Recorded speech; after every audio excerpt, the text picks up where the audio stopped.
Welcome to the Equipcast for the Archdiocese of Omaha.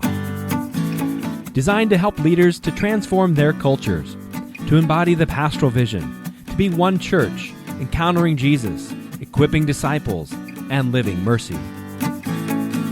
Welcome to the Equipcast. I am your host, Jim Jansen, and really glad to have you with us today. We're going to have a conversation today about marriage. Marriage. It is the thing that brings us together, or at least it's the thing that brings our guest to us today, Ms. Rachael Tvrdy, a longtime friend. Rachael, how long have we known each other now? Oh, probably since 2007. Yeah. So 14 years. 14 years. So, Wow. Rachael, welcome to the podcast. How you doing? Thank you, Jim. I am doing great. How are you doing?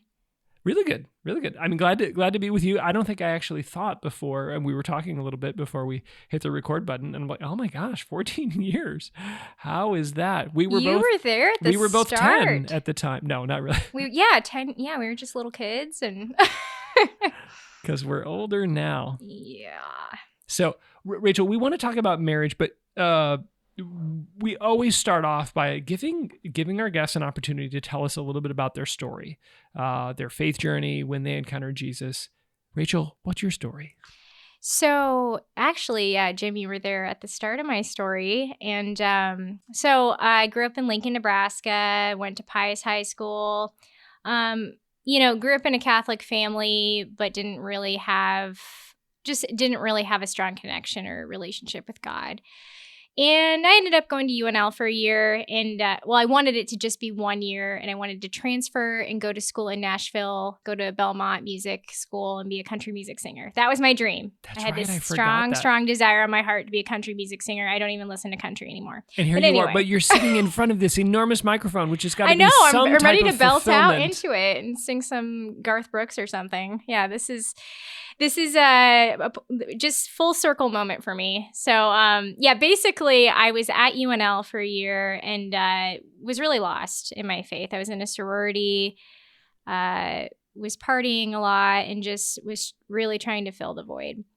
And I was introduced to Jesus actually at a frat party, which is a very unlikely place to meet him.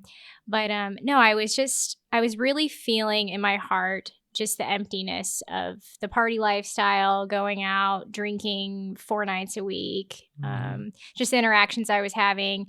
And I just literally was at a party one night, and I just heard, I heard the voice of God speak to my heart. And I just heard him say, "Rachael, I made you for greater things," in the middle of this party. And it was as if like the music stopped,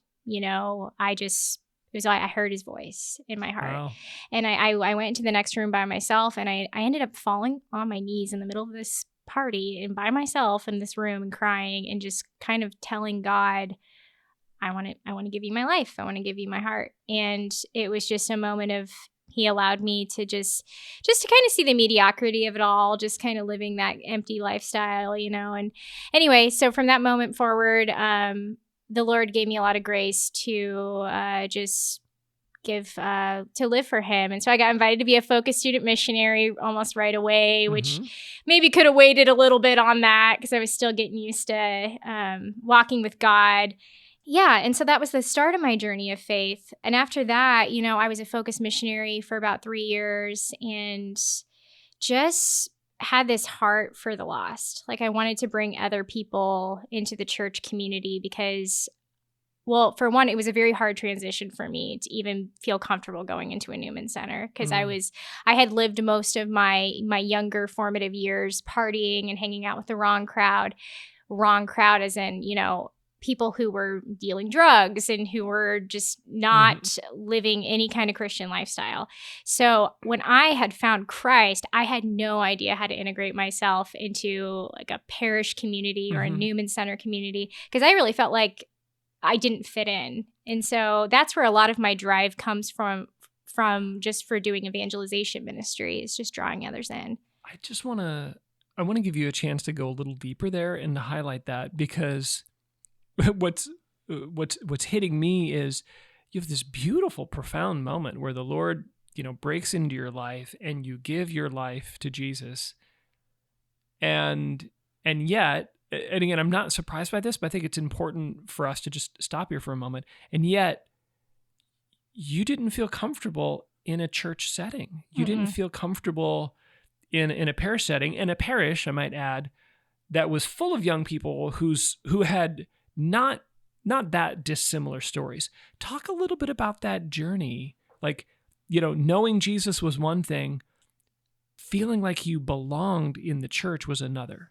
Well, I think just we're relational beings. I'm still a human. And so I didn't have, maybe the ability to speak the language of the people who went to the Newman Center. It was I felt like we spoke even two different languages at times. And coming from living more worldly, going to frat parties every weekend and hanging out with specific groups of people, I just felt like I felt an awkwardness. It just didn't seem like we could speak about that was a lot of in my own head as well, right? Because the devil preys on isolation, but there was a sense of I don't really fit here. I felt like I was in limbo because I didn't feel like I really fit with the party crowd anymore, but I didn't fit in with the church kids either. And so there was just this sense of not really integrating anywhere, and I wanted more for my life, but I didn't really click with those who were following Christ deeply quite yet. So there's this huge cultural barrier. How did you overcome it? I'm assuming you're relatively comfortable in a church setting now. We're recording this in a chancery. Yeah. I'm gonna make the assumption that something switched. 14 years later, I can do it. No, I think it was. Obviously, the biggest thing was friendships. I actually joined a small group. I had a Bible study. I got to know ladies more one-on-one, and they got to know me, and they said, hey, why don't you come to the community night at the Newman Center? Why don't you come to a barbecue? Why don't you come to this party? I would not have gone if they wouldn't have invited me, because I would have just felt awkward, for lack of better words. So, and I know a lot of people had that experience, not just myself. Many people I've known who did get drawn into the faith didn't, feel comfortable coming to parish events or to adoration or to church things, but they really had to be invited alongside. And that's where a lot of my fire for building community comes from, is just knowing how that feels to feel like you're the odd man out, and you're on the outside looking in, and seeing a culture there that you want to be a part of, because they seem happy and joyful and fully alive, but you also feel this but I don't quite feel like I fit into that quite yet. I don't feel a sense of belonging here.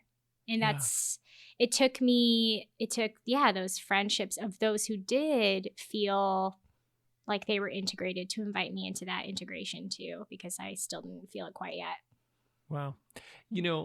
I know that is a increasing phenomenon in modern times, but as you talk, I think I'm just thinking about how people's relationship with the Lord being often mediated by another person. I think about Andrew bringing in Peter, when we think about belonging, I think about Thomas, who was a part of the Christian community, has this clear moment where he's not believing.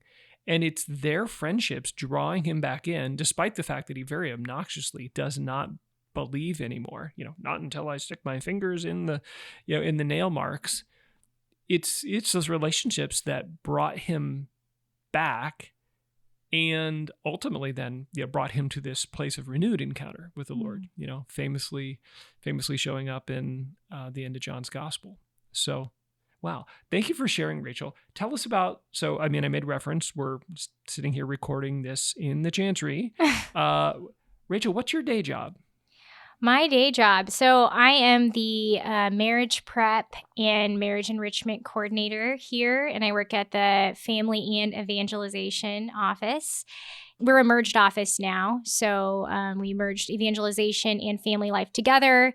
And I'm really excited about that, because John Paul II believed that the family is the heart of the new evangelization. So to me, it makes total sense to unite the two together and to evangelize families.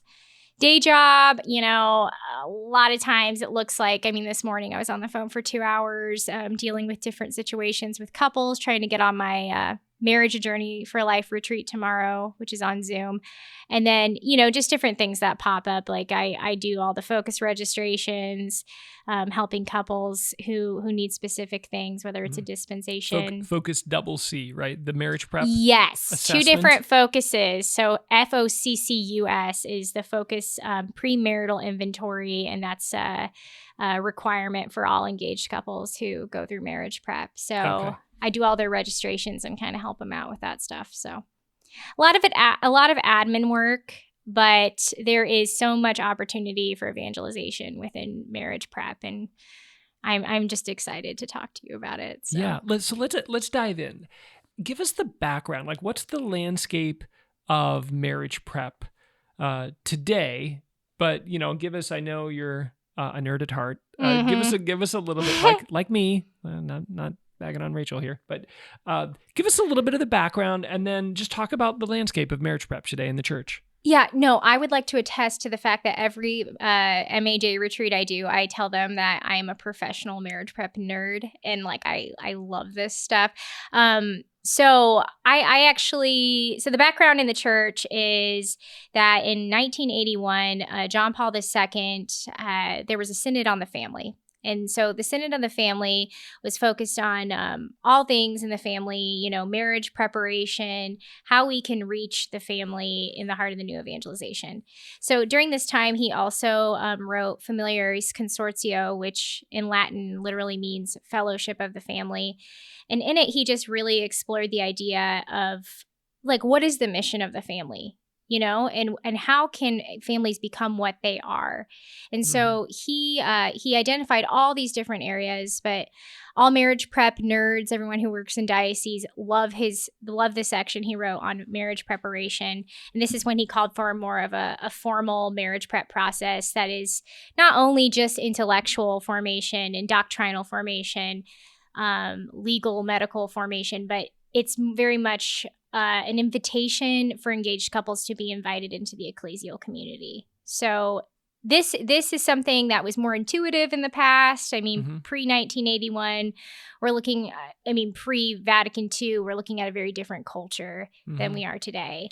What was it like, just for the context, what was marriage prep like prior to 81, prior to Vatican II? I mean, marriage preparation as a formal diocesan process really did not exist before Vatican II. Our culture was very much situated in such a way where marriage preparation happened in the family. Right. Marriage prep happened for your the first 18 or 20 years of your life. Marriage prep happens at birth, right? Like you see the example of your parents and your grandparents and the community you live in, this close-knit community, and you watch your aunts and uncles, you watch your grandparents, and your formation of human love is in the family. Yeah. John Paul II said the family is the school of love.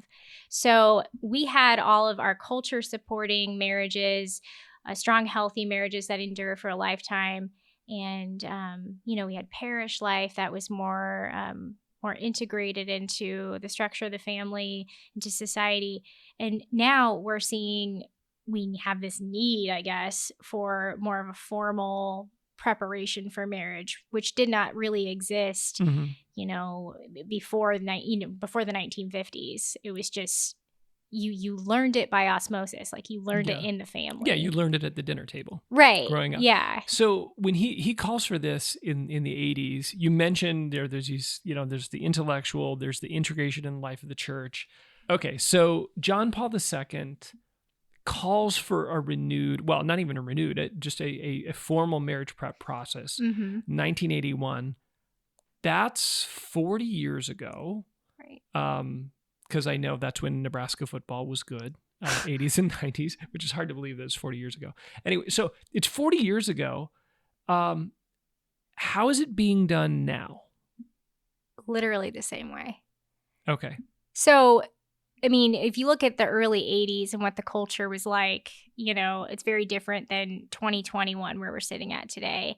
And my parents had pretty much the same marriage prep that we're offering today. The premarital focus inventory, NFP, which is not always, something that has to be done. It's not always a requirement. It's more of an encouragement now. Mm-hmm. But then as well, like a pre-Cana retreat. So either a weekend or a classroom style 1 day, right. Instructional seminar. So that's the only 2 requirements for marriage prep are the retreat and the premarital inventory. And it's been done the same way for the past 40 years. So it's very much like an information-based process. Now, it's fascinating you say that because way back even in the 80s, John Paul II was calling for sure, a catechetical informational component. Mm-hmm. But he had this vision of the need to really integrate couples into the life of the church.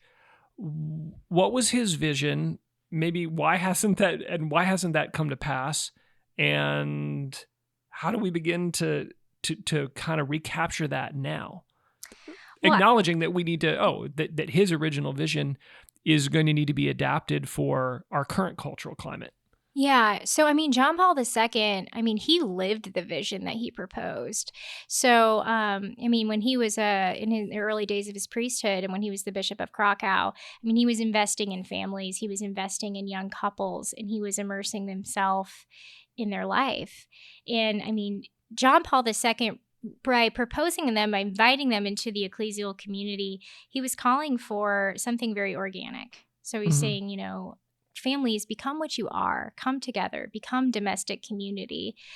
There's a lot of, I spent time in Europe. I went to the John Paul II Institute in Rome, and I've had this beautiful opportunity to be in Italy and to be in Poland and be in these different countries where I've seen the church coming together in the parishes as organic families coming together, not only just families, but the clergy too, coming together and being formed together, having meals together, growing in holiness together in a very familial way. So they call them ecclesial movements in Europe. But a good example, we have it in the United States, is the domestic church movement that was founded in Poland. And so John Paul II lived this vision of the new evangelization through the heart of the family. And he recognized that families have to almost go on pilgrimage together towards heaven. We're walking together. It's a living movement. The parish is a moving body. We're walking back to the Father's house together. So this mentality is was written all over his life, really. That's why he was the Pope of the family, and he encouraged this. So I forget the second question you asked me. I do too. But let's talk a little bit, because I know what you're talking about, but not everybody knows. I think hopefully most of our audience is familiar with his writing, the theology of the body, and a lot of the writing that he did on marriage, even before becoming Pope. Talk a little bit, just real concretely, about his ministry, because this moving from family to family and raising them up and gathering them together, I think that's a very hopeful. It's so simple but so profound. Talk a little bit about that for those who don't know a lot about John Paul II's ministry, prior to becoming Pope.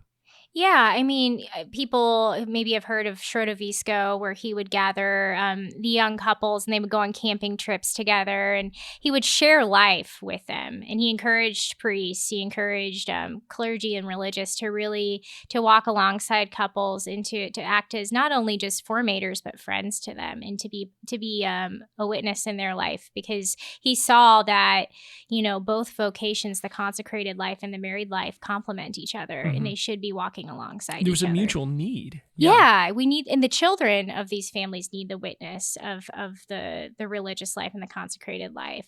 He very much encouraged he encouraged friendships with families, and amongst families being friends with one another, living the domestic church together, but also the religious and clergy being immersed in the life of the family.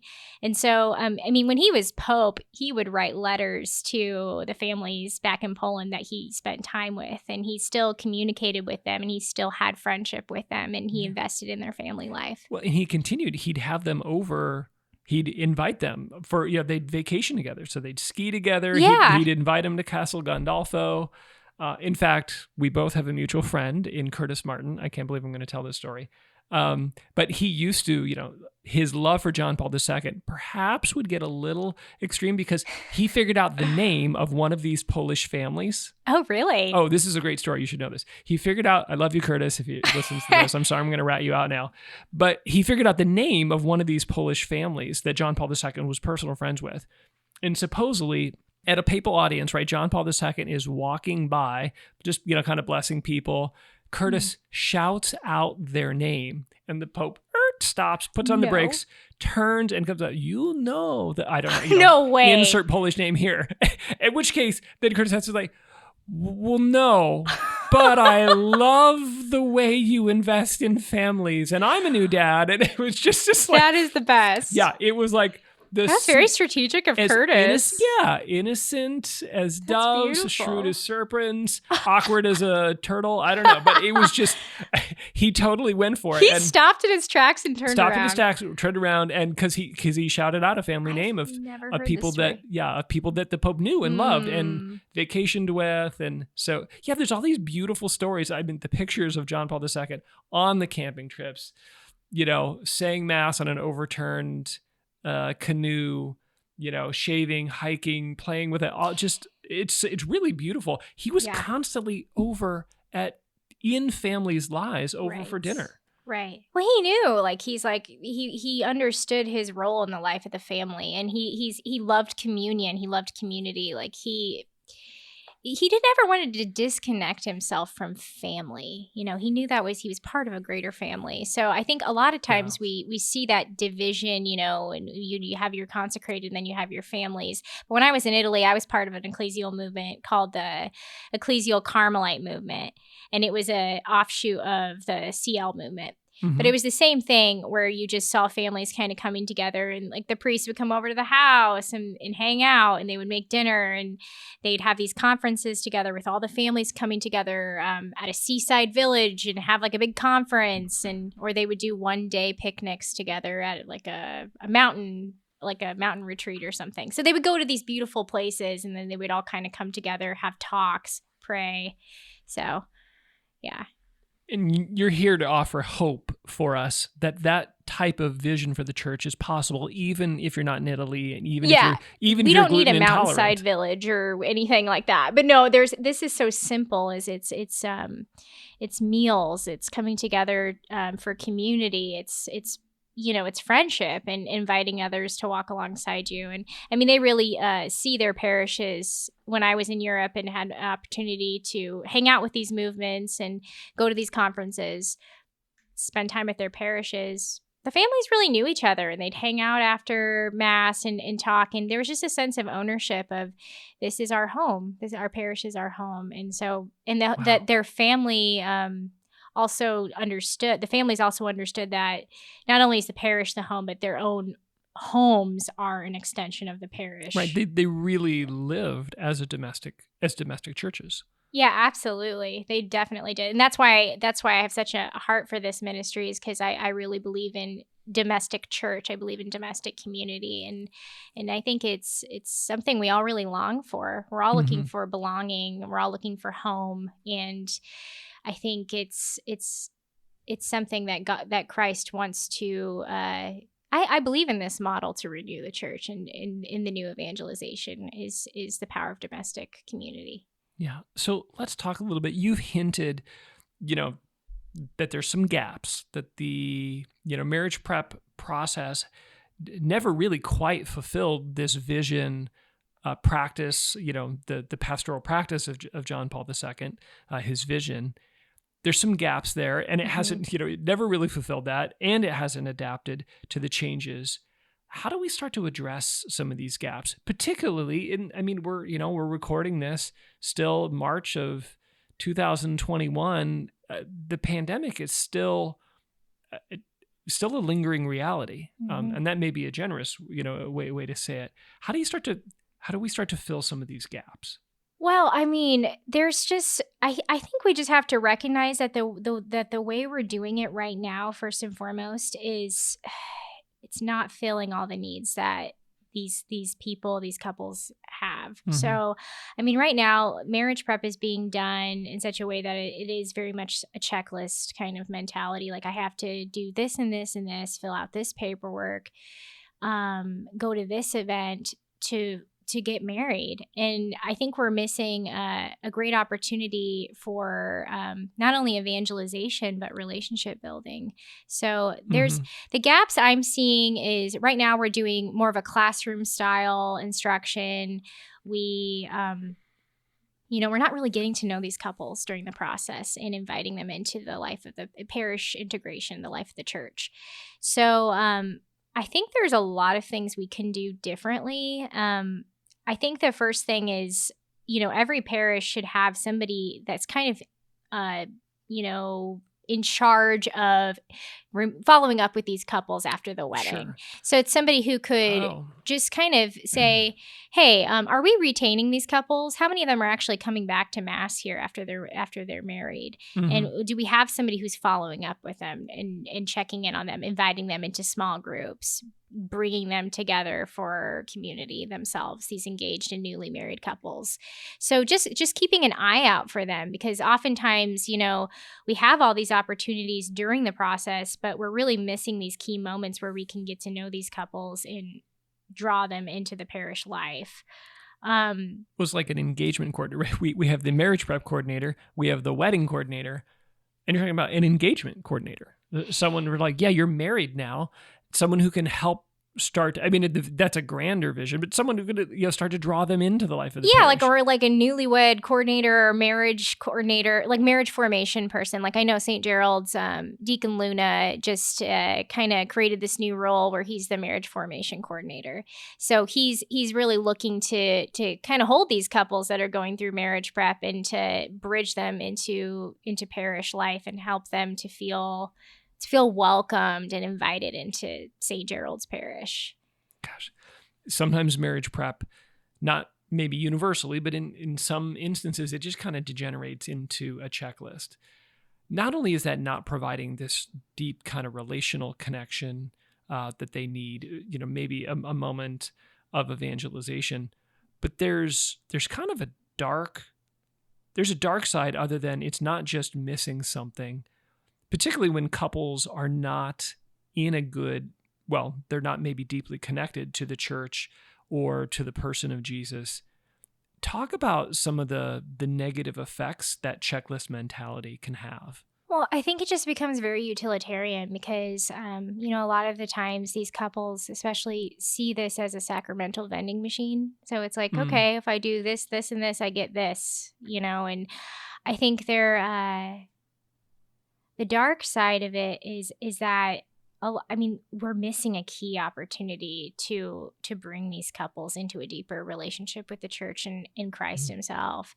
And I think my heart has a lot of it's kind of hard because every month I get this opportunity to meet all these couples on Zoom, albeit on Zoom, but I still get to interact with them, relate to them. And sometimes I get emails afterwards from these couples just saying, that was really awesome to talk to other couples. And I break them out into small groups on Zoom. So I put them in groups with people from their own parishes. And I start that process of them getting to know other couples.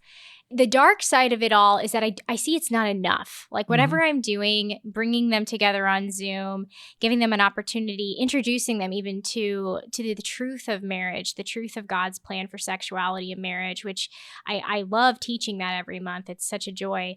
But at the end of the day, they disperse and scatter because there's no structure set up in the parish to truly retain these couples and to welcome them. Receive them. Yeah. And we have 900 couples going through marriage prep every year. And I look at these couples and I know many of them, there's some of them who are getting married with the intention of joining a parish and really living out the sacramental graces they're being given and understanding them. But the majority of these couples are getting married because they want a nice venue. They want the church building, or they're doing it because grandma wants them to do it, or because they kind of have some association with the church and it just seems like that's the right thing to do. But very few are doing it because they understand the sacrament and that they want to be initiated into this sacrament and understand live out their married life and the life of the church. Like it's not something many couples, I think, are thinking about consciously. So it's like to have these conversations, to do these marriage prep retreats, I'm introducing them to saying like these sacramental graces you're being given are powerful. And this is going to be what holds you together over the years, and to draw on those graces and to also draw on each other. Like you need this practical support. You need the emotional support of other couples in a church community to be able to live marriage well. Yeah. Which is, I felt, I mean, all the surveys show that it's a really felt need, and it's a fear amongst young couples. Absolutely. They know the statistics at least vaguely, and if there's any honesty, they're like, well, what's going to make us any different? Right. And they're actually, there is this thing called grace that offers you hope that it could be different. When you're talking about, I mean, couples who are, their relationship with this church is, just kind of nominal. There's some association. It just feels like the right thing to do. They may or may not have any explicit relationship with Jesus. Well, that's a moment for evangelization. How do you evangelize in the context of marriage prep? Are you asking in general, or me particularly when I do the Zoom retreats? Both. How do you do it? And then in general, how do you take advantage of that opportunity? I mean, well, for me particularly, I mean, I have my one opportunity every month to, interact with couples. So I'll get on Zoom for about 6 hours with them on a Saturday. And that's a long time to be on Zoom. And it's a long time to hold their interests. And no, I mean, I don't know. I mean, to be honest, theology of the body evangelized me. When I heard the gospel through the lens of theology of the body and God's plan for marriage and our sexuality and understanding myself as a gift, and I made in the image and likeness of God, who is communion, so I'm made to be in communion with others, it changed my life. And so when I teach it, it's always through this invitation of, understanding your story through the story of the creation story, through the story of redemption, and just trying to connect themselves to this, to the greater story, because there's this greater story that we've all been invited into. So I'm trying to inspire them to understand what they're made for. And so it's exciting to open that up, to theology of the body, to them, and to express it in the language that I was taught. So I was taught in Rome, but I also went to the Theology of the Body Institute with Christopher West, and it took it from the head to the heart. That's what he always says, is you got to take it. There's 12 inches between the head to the heart, but that's a huge, vast distance for many people. Mm-hmm. So that's what I want to do, is I want to just plant a seed. And that's all it is. That's all I can do, is literally plant a seed at these retreats, proclaim the kerygma, proclaim the gospel through the lens of theology of the body. But after that, you kind of give them something, they experience the truth, but then they scatter, they go off to whatever they go to next, in their marriage prep process, which usually is the liturgy planning, and then they get married. So if evangelization is done well through the context of marriage prep, we need to use some of these opportunities that are there for relationship building and for evangelization. So focus, for example, what I mentioned earlier, the premarital inventory, a beautiful way to use evangelization through focus is by inviting in married couples in your parish who are dynamic, who have a real heart for investing in others and mentoring and sharing their own marriage, inviting them to be a part of this ministry and to witness to their own marriage through this premarital inventory process. So what that would look like is you would train a married couple to become a focus, we call them focus facilitator couple, but they would be trained essentially to walk with a young engaged couple for, I would say, they say 2 to 6 sessions, but you take that as an opportunity to. What, they're like hour long, hour and a half? It depends. I think they're usually about 90 minutes. Okay, it depends on how much. Sessions, anywhere from 6 to 8 sessions? No, 2 to 6. So 2 to 6. Okay, yeah, 2 but to it's 6 a sessions. mentoring kind of process. So a lot of times the priest does it. So the priest if a priest has 50 weddings a year and he has to do 2 to 6 focus sessions with each couple, this is where a lot of the times the burnout happens, where it's like they have so many weddings to get through. It's just, you got a lot of paperwork you have to sift through as well when you're doing marriage prep. So there's definitely you calculate 50 weddings per year and say they do four sessions per couple. You're looking at what is that, 200 meetings per year for some of these large parishes. And I mean, that's if most of the time the priest and the associate are doing most of the marriage prep for a parish, which is a joy for a lot of them because they get to know the couples. But then it's also it's a high volume and it's hard to keep up. So, I mean, it's great to allocate that to other married couples in the parishes to help out with that ministry and also to witness in a very tangible way. I mean, I hope I'm thinking about those who are listening they are the marriage prep coordinator, pastor, priest, deacon, whatever. And if they're feeling overwhelmed, you're saying, gosh, draw in these other marriage couples, because you run trainings where people can be trained as facilitators and they could learn from the marriage prep coordinators in their parish and the expertise that you and the others in the evangelization and family life office offer. They can learn from that and they can help facilitate this process, not only relieve the burden, but actually develop real connection and real relationship with these couples.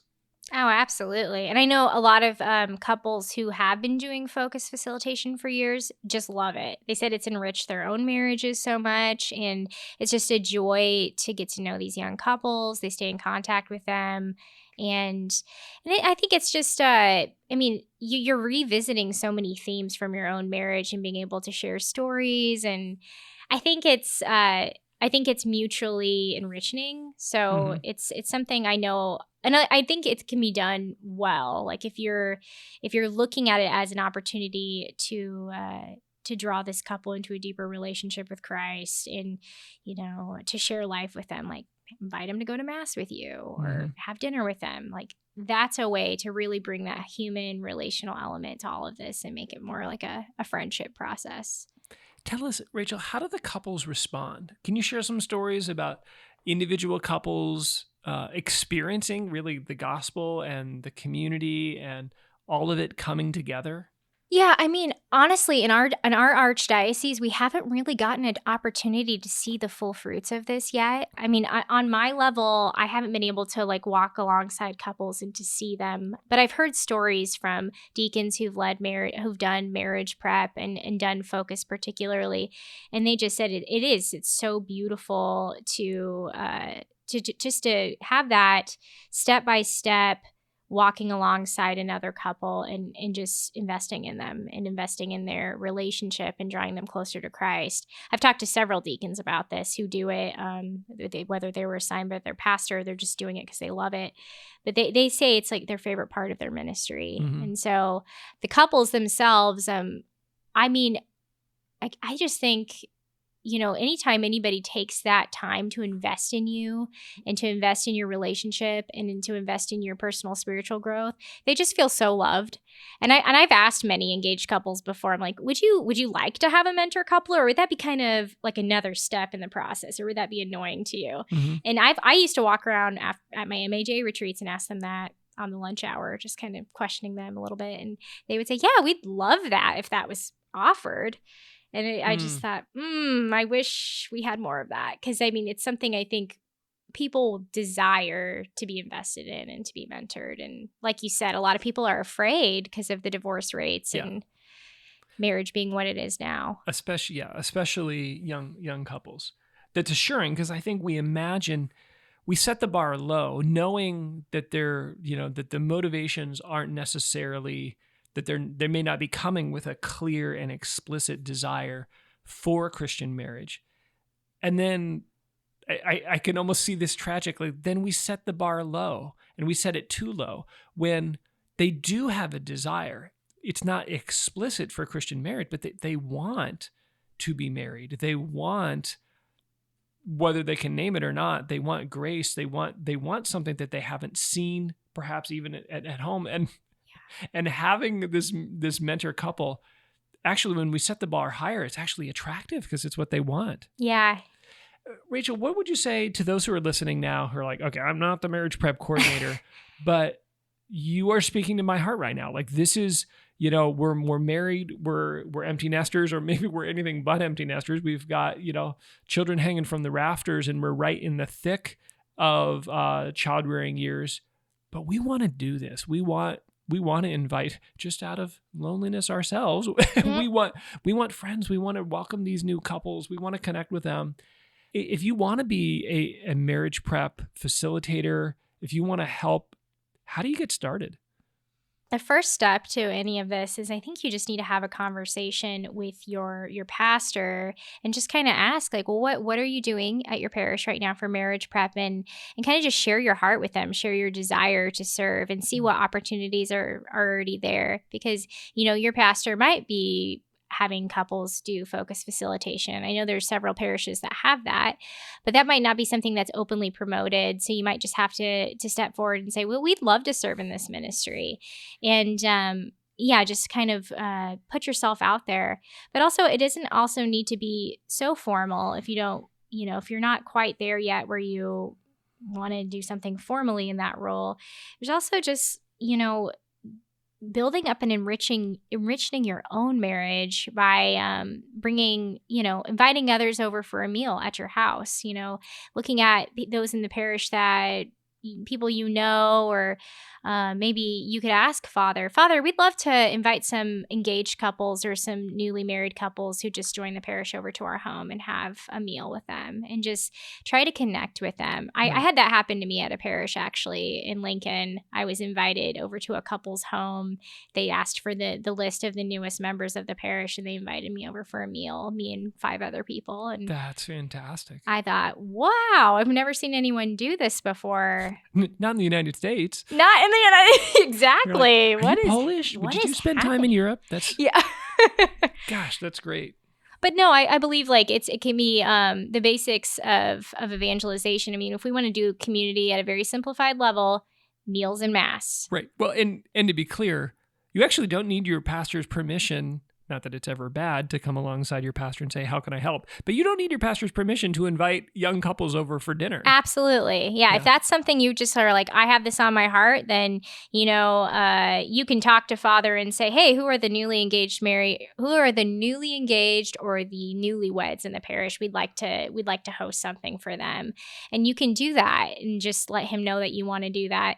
But if you want to make it more formal and you get Father all excited to build to have somebody who's a point person for this population of people, the engaged or newly married, you could definitely look into some options for hosting small groups, or like doing an alpha marriage course, for example. There's another group that does, it's called Choice Wine. It's by Parish.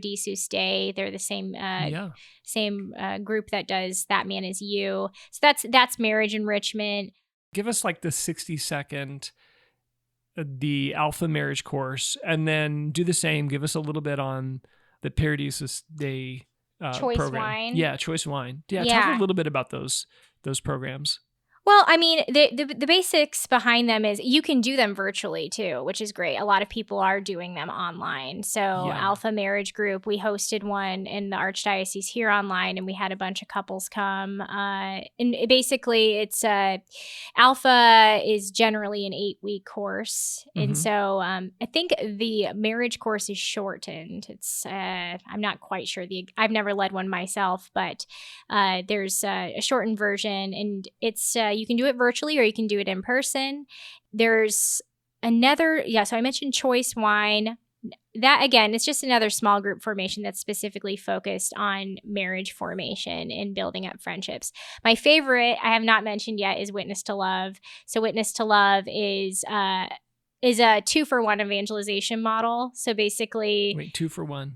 2-for-1 evangelization model, meaning so you have if you have engaged couples in the parish, they would choose a mentor couple to go through a workbook with them. Okay. So it's basically a small group you get two couples together and they're doing virtues-based exercises together and working on their mutual relationships together. So it's a workbook and they have 6 sessions, and this actually happens during the marriage prep process. So they'll get together 6 times.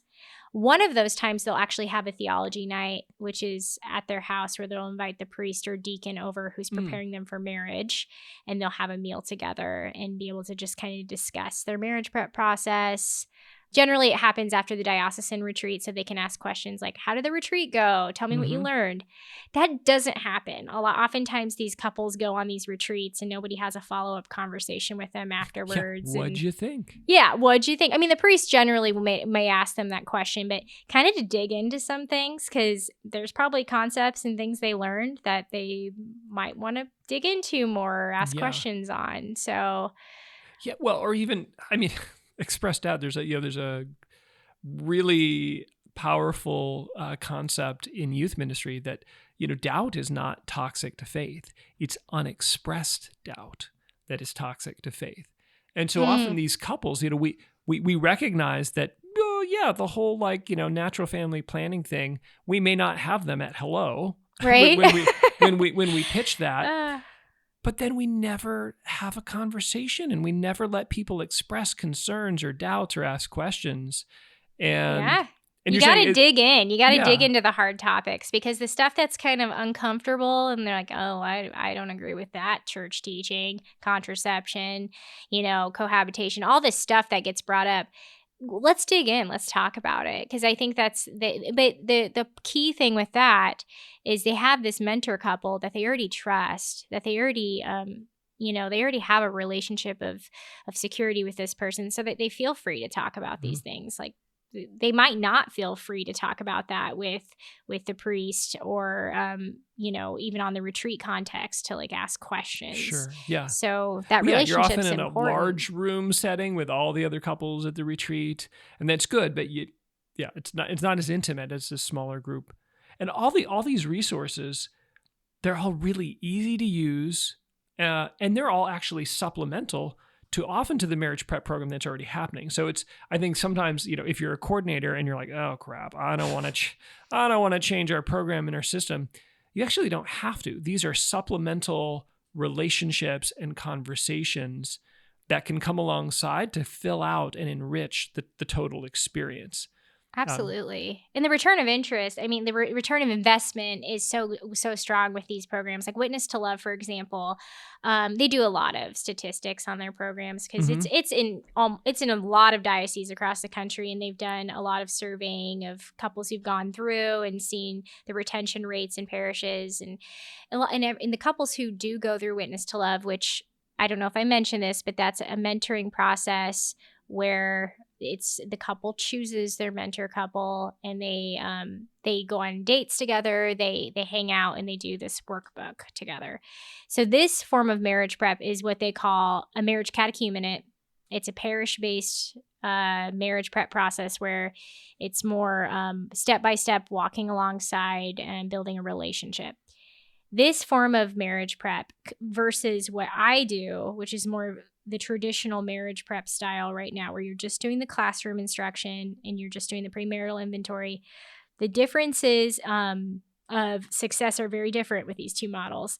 So the traditional marriage prep, the way that it's been done since 1981, right now the statistics are that Catholic couples who go through, they still have the same rate of divorce as the rest of the secular culture. So it's about 23% right now by year 5 of marriage. Wow.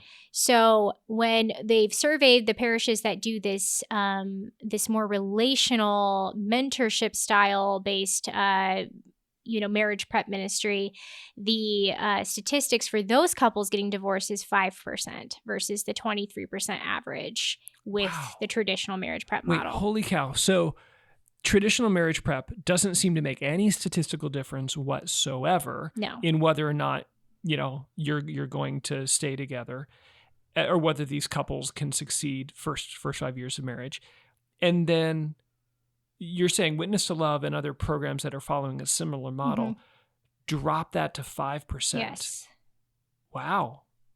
That's huge. Yeah. Exactly. And those couples, not only do they stay together, but they're engaged in relationships in the life of the parish, and they're availing them. I mean, part of the reason they're probably staying together is they have support systems and they're not alone. Yes. And the stats on parish retention for that. Okay, so for traditional marriage prep, those couples coming back to that parish and they say, I want to belong to this parish, it's only 10%. But with Witness to Love, and this is just Witness to Love stats because they're the only ones who've actually surveyed this. The statistics for them to return to their parish with Witness to Love is anywhere from 70 to 90%. The couples Holy who've gone cow. through.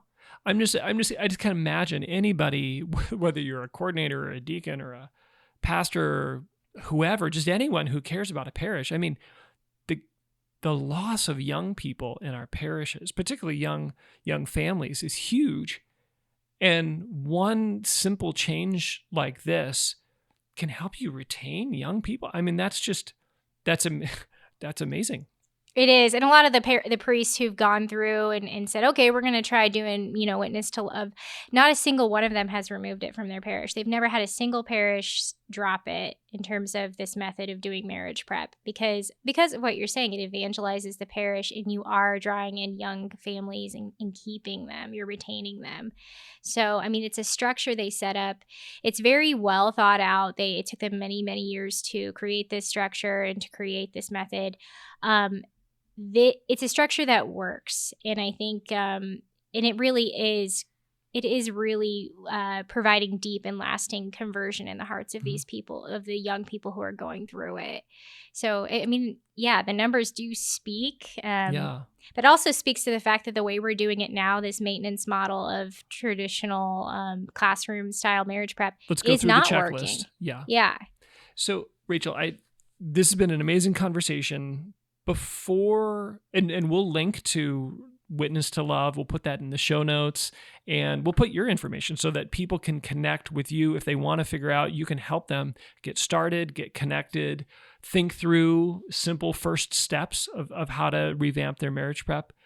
Just before we move on, I just want to talk a little bit more about stepping into the messiness, because I think one of the things we haven't really addressed is, what do you do if you're helping to prepare a young couple for marriage, or even if you're not formally, even if you're a friend, you're an aunt, an uncle, a parent, grandparent, whatever, you know a young couple, and you notice that they're sharing this same address. When they registered for marriage prep, they put the same address down. It's just obvious that they're cohabitating, or that they're engaging in premarital sex, and you are confident that they're not on board with the church's teaching on contraception. Never heard a compelling. How do you step into the messiness of that, and why do we need to? I mean, I think that just goes back to, and I'm sure you guys talk about this a lot on Equipcast, the thresholds. So, you have to have that basic level of trust and openness with a person before you can even have those hard-hitting conversations. And I think, I think that's another part of the problem, because when we're teaching the church's teaching on chastity and the beauty of chastity and how it's actually going to lead to your greater happiness, they're not ready to hear that yet, or I don't have the credibility or the trust with these people, these couples yet to say those hard things. But people who are aunts, uncles, friends, and they see, my friends living, cohabitating, and they're contracepting, and I know that that's going to cause them greater pain down the road. If you have a strong trust with that person and you feel like that they're going to be willing to have that hard conversation, then I wholeheartely say go for it, but do it in such a way that presents the truth of chastity. That chastity is it's a way of happiness. It's a way that God wants you to be whole, and He wants to present you the fullness of the truth so that you can be happy and fully alive. Right. It's a way to life. It's a way of life. A conformity simply to the rules. Right. Because the rules are there to preserve and enrich life, and ultimately to protect your marriage. Right. Or this relationship that's so precious. Yeah, I mean, you're not, again, it's not about the rules. It's about proposing a new way of life, and that Christ is wants you to have the fullness of life. And I mean, just greater integration is what chastity is. And so I think, just to be not afraid to one, say, I care about you. I know you're preparing for marriage. You're probably so wrapped up in all the logistics, but how are you guys doing? And just to really check in with them and say, like, what are you learning in your marriage prep right now? Specifically about what the church teaches on marriage, on making a gift of self. And have you guys been challenged in that in any way? Have you thought about, like, if you're cohabitating, which 90% of couples are, to ask that question? Wow. 90%. 90% of couples are, like, to ask the question, are you willing to, have you guys ever thought about to make that sacrifice of a greater preparation to find separate residences before you get married so you can prepare more fully for the sacrament? And there's been couples who've done it. I know I actually met some couples who've done it here in this archdiocese where they were challenged in their marriage prep process and they decided to take that step and to move in different residences before they got married because they were captivated by the church's teachings and somebody challenged them. And in relationship. I was blessed. I was thinking what an awful trap it is if you are all alone in marriage prep and you feel like, and you don't have a relationship. I've got an assembly line of people I have to get through, and I've got these short little, I've got 2 sessions here. It's like, oh my gosh, what an awful setup to have to, I think there is maybe a holy sense of obligation. Okay, I need to proclaim the truth here, but what an awful setup. But I was blessed just to be friends. I wasn't in a marriage prep process or wasn't a coordinator or anything. It was just friends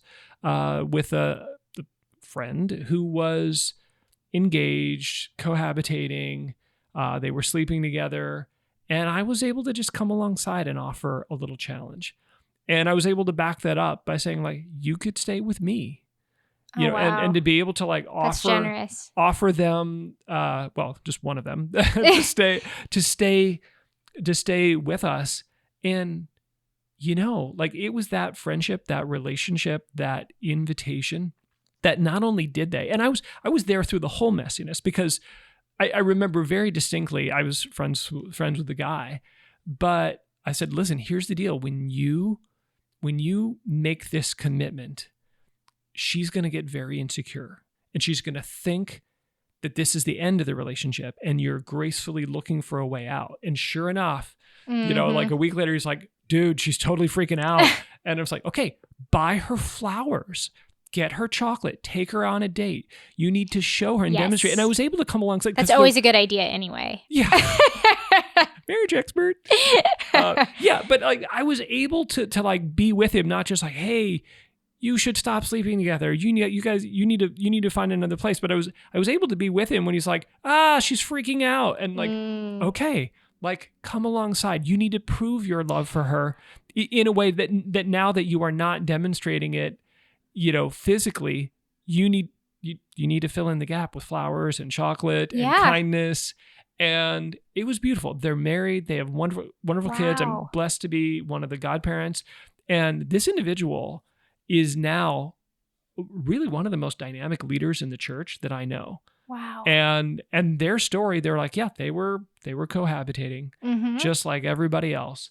And I was just blessed that I had a friendship there, that I was able to be with them, and that I knew the power of, flowers and chocolate. Oh yeah. And you knew, like, this is going to make her feel loved and secure. And that's the ultimate fear, is like, oh no, if we move in separate residences, our love won't be as secure. Like, this is a back step. Right. They're trying to do the right thing. And there's just when somebody tries to do the right things, there's just very practical consequences that if we're in people's lives, it's like, oh, now we have 2 rents.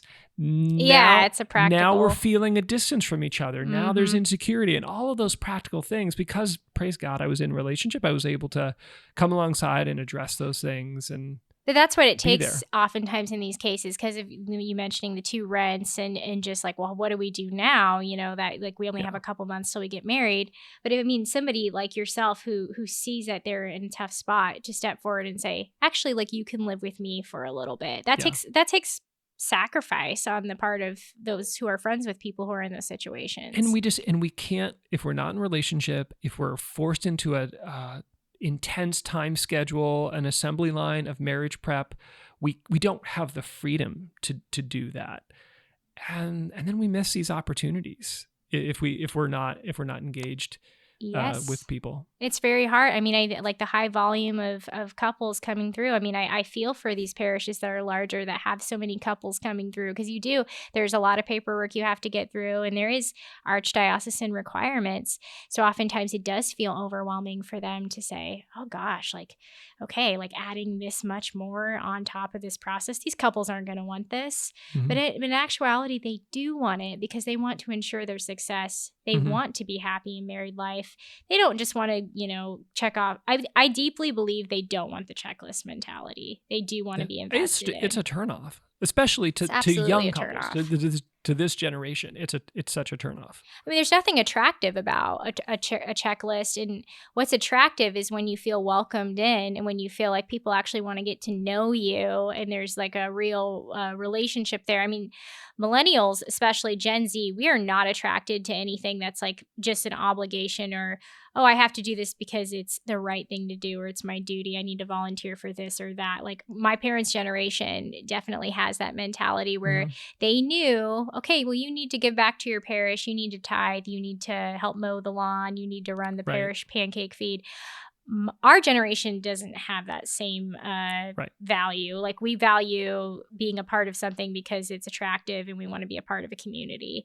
And I think and I see that with a lot of the young couples coming through is they do like meeting other couples who are in their parish who are getting married at the same time as them. There's a commonality there. They can talk about that experience. And the good news is the church can speak both languages. We can speak the language of duty and responsibility and obligation and faithfulness, but we can also speak the language of relationship and of love. That's a home game for us too. We're a little rusty, but if we could rediscover that language, man, what we could do. Okay, Rachel, close us up here. Give us just 3 practical takeaways. Okay. Well, 3 practical takeaways is first off, like I said, like just talk to your pastor if you have a heart for this. I think it's a great place to start and just see what opportunities are already there in your parish and how you can kind of solicit yourself and offer yourself as a gift to others. So start there. Say, Father, what are you doing for marriage prep? I listened to this talk. You can even send this talk to him. How can I help? How can I help? Yeah, like how can I serve? And then, like I said, also look for what's already there. So if there is like any kind of small groups happening or, if there's focus happening in every parish does focus, you can say, Father, I'd like to be a focus. Me and my wife would like to be a focus mentor couple. How do we get trained? That's a very practical thing to do. And I often recommend that as the first step for all parishes wanting to start to revamp. I say, okay, do you have focus mentor couples? If they don't, I say, just start there and then we'll build on some other supplemental things. Virtual date nights are really popular. Witness to Love has a virtual date night. It's 5 nights. That's something you can just get a bunch of people, engaged couples online. Virtual flowers. You could do the virtual flowers totally. All the girls will Whitney swoon. Is shaking her head. She's like, no. Was that ever a thing? I feel like that was the thing when the internet first came out. I used to get e-cards. Yeah, it was so. Yeah, anyway. That was a thing. Anyway, okay. Sorry. Tangent. Yeah. So no virtual flowers, but virtual date nights, yes. And that's something you can do, especially during COVID. I didn't mention this, but I did when COVID first happened, I guess last March, I did these things called Corona couples. They were Corona couple groups. So if you don't know, brides getting married during coronavirus are called Corona brides. Corona bride. Okay, I thought you were talking about the beer. I had no idea. Yes, well, you can have that too, and that'd be fun. That'd be a fun thing to tell everybody to have a Corona. No.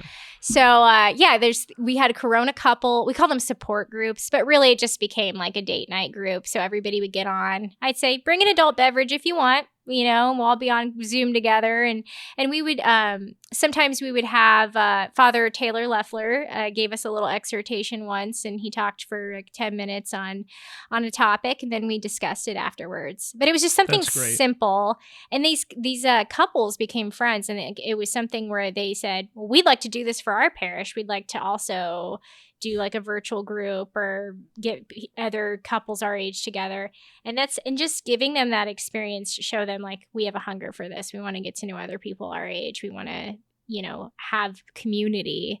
And so that was something really awesome. So I think, guys, like, it's really not, there's so much opportunity online. And I mean, if you listen to Nikki Gumbel with Alpha, he says that a virtual Alpha is actually more successful than the in-person, which, I mean, in-person's always beautiful and good, but like, people open up differently online than when they do in person. It's like the barrier is, they're at home literally. So they're more at home sharing with themselves, sharing with others. So, and for better or for worse, we tend to share more personally and intimately online. That's true. Not always a good idea, but I'm just saying it's a reality. It's different. Yeah, there's more vulnerability there. So, but yeah, so like you can do virtual small groups, and then the last thing is just enrich your own marriage. I think the greatest gift you can be to the church is cultivating your own marriage and just taking that time to invest in your own marriage with another few couples. Like, this could be so simple. Like, just invite 2 or 3 other couples you're friends with over and have a meal together, and then pray together. Pray Lectio or a rosary, or just spend time together, and maybe go to mass together on Sunday and go to brunch afterwards. But just like think in that mentality of building domestic community with other families, because we need others to sharpen ourselves. Yeah. Rachael, thank you so much. Thank you for what you do. Thank you for being with us. We're gonna put all of the cool stuff we talked about, Alpha, the Alpha Marriage Course, the other resources that we talked about, Witness to Love. We'll cite those in the show notes. If you'd like to find the show notes, you can find them on our blog, equip.archomaha.org. Go ahead and subscribe there and you won't miss anything. Again, you can get the show notes. You can get Rachael's information to connect with her if you want to find out about being trained as a focus facilitator couple, if you want to get a little bit more in-depth kind of research and help on these resources, if you want to take some baby steps to begin to expand and revamp the marriage prep program at your parish. Rachael, any closing thoughts? Yeah, I was just going to say, I'm really just beginning this process, and I'm working with St. Gerald's Parish right now, where they're starting Witness to Love. So this is the first parish in the Archdiocese to make the leap and to try it. And I'm working with 5 married couples right now who've just very generously said yes to be mentor couples. And Deacon Luna, shout out, is doing a great job as their marriage formation coordinator. But we're really just learning as we go, and we're meeting this next upcoming St. Patrick's Day, and we're going to have a marriage formation night and hang out. But I think the thing is don't feel like you have to be experts or perfect at any of this. We're just looking for real people who just want to witness and share to their marriage and get to know other couples and have fun in the process. So, I mean, if your heart's stirring for this and you feel like intimidated or just don't even know how to broach this conversation, just give me a call. And it's literally, we're just walking through this step by step. This is a new pioneer effort in the Archdiocese, and we're just looking for a few parishes who are willing to learn and to try something new. So, in the words of JP2, be not afraid. Fantastic. I could totally see I got to dust off my Polish accent. I could totally see the experience of Europe coming out there. That's great. Okay. Thank you again, Rachael, and thanks for being with us, everybody.